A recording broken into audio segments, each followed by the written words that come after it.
Are you facing the issue of WhatsApp number not verified? In this video, I will guide you step by step on how you can fix that.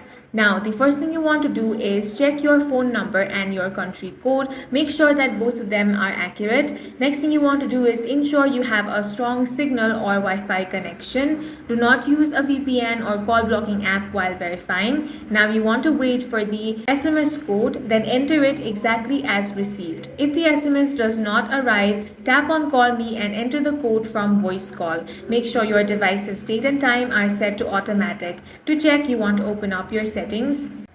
Then scroll down and tap on general management. Now tap on date and time. Then you simply want to toggle on the option of automatic date and time. Now you want to restart your phone and then try again. Also make sure to update your WhatsApp to the latest version. If it still fails, then you simply want to uninstall and reinstall WhatsApp, then request a new verification code. And that's all for this video. If you found it useful, make sure to hit the like button and subscribe for more tutorials like this.